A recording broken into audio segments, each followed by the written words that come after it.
In this video, we are taking chapter 2 forms of business organizations. Second topic, joint Hindu family business. Subject is business studies, class 11th, chapter 2 forms of business organization. And the today's topic is joint Hindu family business. Now, what do we mean by joint Hindu family business? Okay, it's a business which is owned by the joint Hindu family business or undivided Hindu family business. All the members are owners of that business. They participate in the business, and the eldest member have all the rights and he takes the decisions. Okay. Now, see, it is refers to the business which is owned by the members of joint Hindu family. It is also known as Hindu undivided family business. Okay, and the most important thing is the business is started with the inherited property. The basis of membership is birth in the particular member family, and see, the three successive generations can be the members of the business, and all the members have equal rights and they all are known as co-partners, and the eldest member is known as Karta. He controls the business, he has all the rights. Certain drawbacks are also there, like he has unlimited liability, whereas other co-partners have limited liability. Features of joint Hindu family business. First is membership by birth. As soon as a child is born, he becomes the member of the joint Hindu family business. Okay, there is no agreement. Okay, here it is by birth. Management. The eldest member has the complete control. His decisions are final. He will be consulting from the other members and all, but he will have the ultimate control. Liability. This is one of the drawbacks. That is, the Karta is having unlimited liability, whereas the other co-partners have limited liability to their share in the HUF property.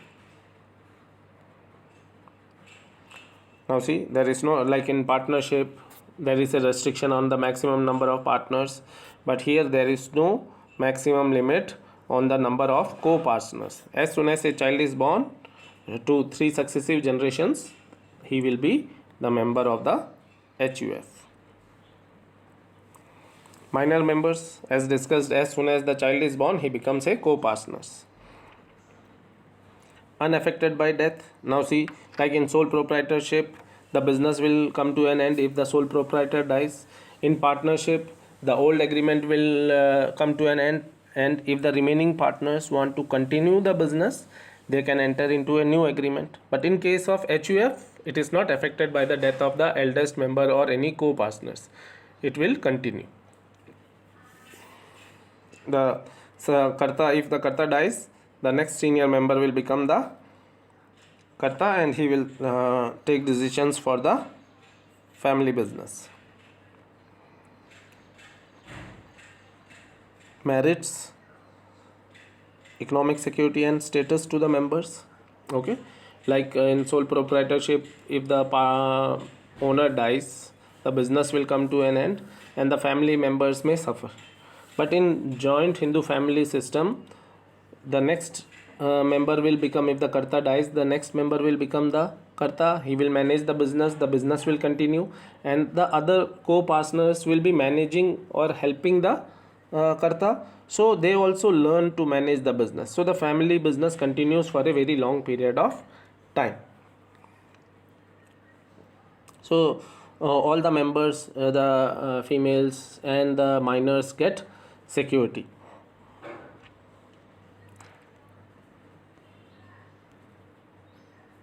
Continuity of business continue for a long period of time, because the death of Karta, or if the Karta leaves the business, the other members take care of the business, and there are many members in the family who are assisting the Karta to continue the business. So as compared to sole proprietorship, the HUF will run for a longer period of time.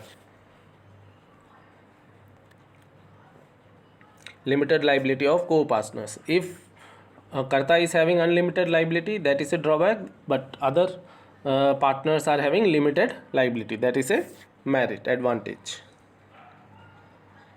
Family pride, yes, having a good family business for every members, it is a matter of pride.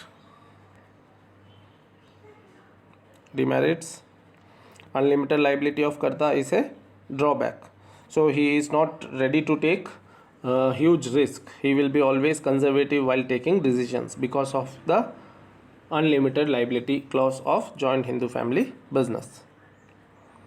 Limited access to capital, again, all the co-partners will not be ready to invest in the family business in their personal capacities. They are ready to use only the ancestral property, inherited property, and because of that there is a limitation on raising the capital. And in the same manner, Karta is also not ready to take loan and all risk, undue risk, because he is having unlimited liability. His personal assets may be used to repay the liabilities of business.